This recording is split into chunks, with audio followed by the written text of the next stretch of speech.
ще има Fox News. Днес се случи една жестока новина. След като Тошко и неговите мероприятия дигнаха бунт срещу Къв БГ, видяхме жестокост от негова страна.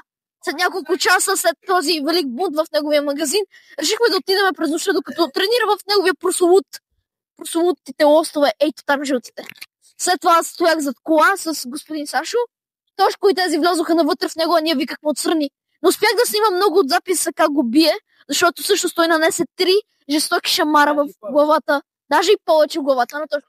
Господин Тошко, бихте ли казали нещо за въпроса и как се чувствахте? И този човек направи така, че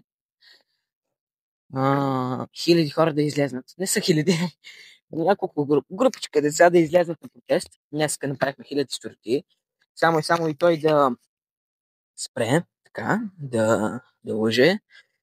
И беше добър човек в началото, но днеска пред лайфа мислех, че му извадихме кирливите ризи и той заплаши по време на чат. Има и видео в чата.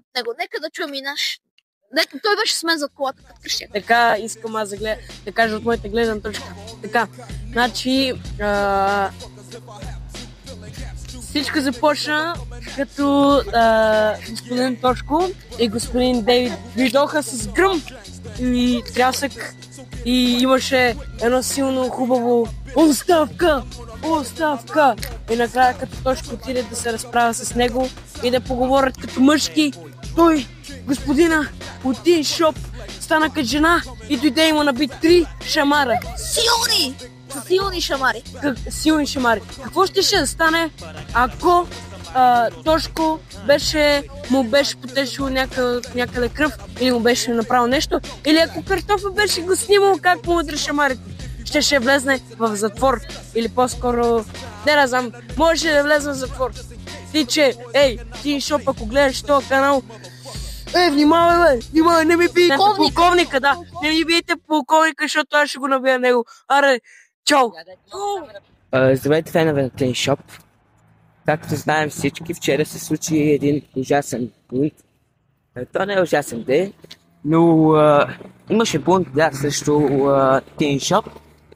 Даже мога да го нарека и протест, където ние пускахме колонки разни за оставка, викахме оставка, започнахме да обиждаме Clean Shop, всъщност и нейната валута, където в края на деня се случи нещо потресаващо, което не всеки от нас беше мислил, че ще стане.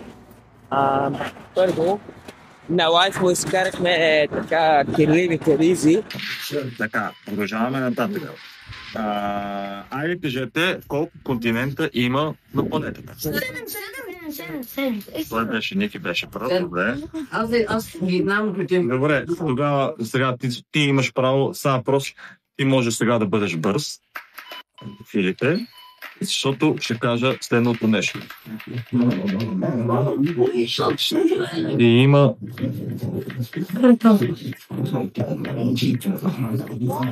Деве, кой извика някакъв? Кой я каза? Не знам. Като име, кой каза отпреда някой нещо? Добре, чао тогава, не си ми полезеш. Мислих си, може да кажеш. Продаваме една държава. Това картофи ли е?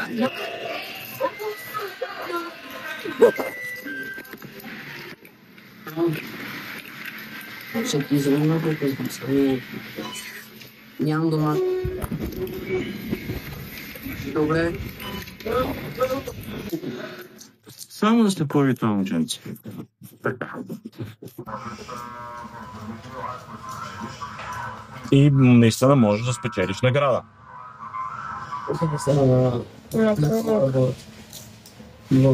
Тук. Това е тежко. Защото той има такава пола. Той каза, че ще пише на учи. Тошко, тук повече няма да влиза никога повече. Това му беше за последен път да влиза в магазина. В него повече няма да се занимава въобще.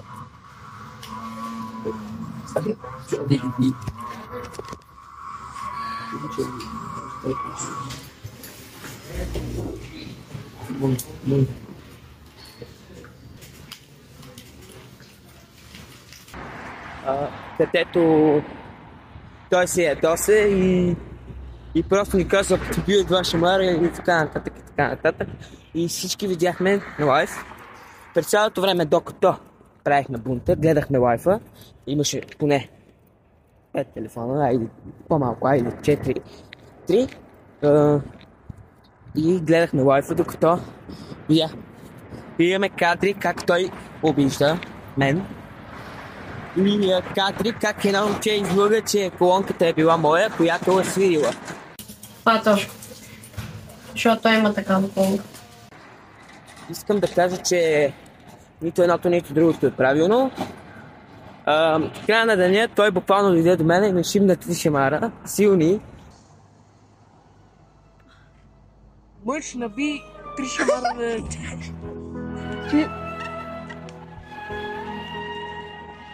На мен за първи път се случва. Заради това дигаме още по-голям бунт. И скоро време май ще дойде тежката артилерия, защото никой не разбира какво става и всеки си мисля, че сме безучастни, но ние няма да се превзем. Така че, да. И вчера той питаше какво ще спечелят те от тази ситуация. Ще спечелят, че са помогнали на някого, че могат да се доказват и че не можем и спечелваме, че това, че не може да бъдем подкупени от някакви хора и не искаме да печелим нищо от лицемери и продажници и просто търсят някакъв смисъл с някакви тъпи неща. Така че, да. Виждаме, че картофа се крие в красите и заплашва един шоп гая, който може да дойде и да шлепне 3 шамара на господин Картоф. Това е много рисковано. Това е много рискована мисия и Картоф е такъв мъж, че той се жертва за нас. Така че спре тази фундация Тин Шоп, да няма повече файтери и Тин Койн да умре. Да умре Тин Койн. Само този грош. И другото нещо е да живее Охрид. Айде сега вижте, моля да снимате сцената. Тин Койн ще го пукат днес. Ще го духат от днес. Що ме удари така? Не, за първи път ме удари така. Обявим ли ММА бокс? Четвърти път аз казах му, четвърти път има ли, много ще страда. И този път много ще страда. Аз казвам точка сръчка. В момента следим отблизо един протест, който е с Тин Шоп. Здравейте фенове на Тин Шоп, здравейте и хайдери на Тин Шоп, здравейте приятели на Тин Шоп и здравейте и хейтери на Тин Шоп. Аз съм един от хейтерите, показвам си лицето, както другите ми приятели показвам лицето, тъй като има славата и честа да го покажем. Искам да ви кажа, че е първо започваме. И това, което ние вчера видяхме. Бой. Ники ми нанесе бой. Бунта стана все още по-зле. Един от най-големите работници на Тин Шоп дойде и ни заплаши с бой. Той е голям, масивен и силен човек. И затова може скоро да ни заплаши с бой. Искам да ви кажа, че това не е живот. Заради това, нека всички се приближим още крачки до стъклото, за да може да видим отвратителната синя врата, на която пише Кръви БГ. Нека се приближим. Елате! Нека се приближим всички. Нека се приближим. Ето ви, справи се с тези точки. Ето ви. Събрали се се. Хора, бъдете бдителни и внимавайте какво правите. Ние сега, ето го, той гледаше през вратата, тук, що аз го видях с дясното си периферия. И заради това пускаме български музика. Защото не ни трябва да това са едни позимоди. Искам да кажа, че всичко това е било за излезството на цената нито. Мои приятели ме предадоха, защото днес сега наистина мои приятели ме предадоха. Мои приятели ме предават заради това, че са били, че човек, който познате 2 месеца и налива главата, че съм бил психично болен и че не печелят нищо от това. Напротив, печелят уважение и приятелство като хората. Заради това ти нямаш право на глас. Ние сме хората, които имаме право на глас. Да живее този гост! Айде всички, да живее този гост! Този гост! Да живее този гост! Да живее този гост! Не ни трябват тинкони и заради това ти донесохме гадни, строшени тинкони. И имаме още 15. Ще ги строшим и ще щупим. И ще ги щупим и ще ти ги хвърлим пред вратата. Така че ние сме горди хора. И така. След 2 седмици се събираме 50 човека. Ето на тази площадка, както сега сме се събрали. Ние отиваме с знамена и табели. Хора с знамена и табели, знамето се вее. Така че, не забравяйте, Тош Грош са най-добрите. Айде! Дайте час, ще кажем в нашите шортове. Айде!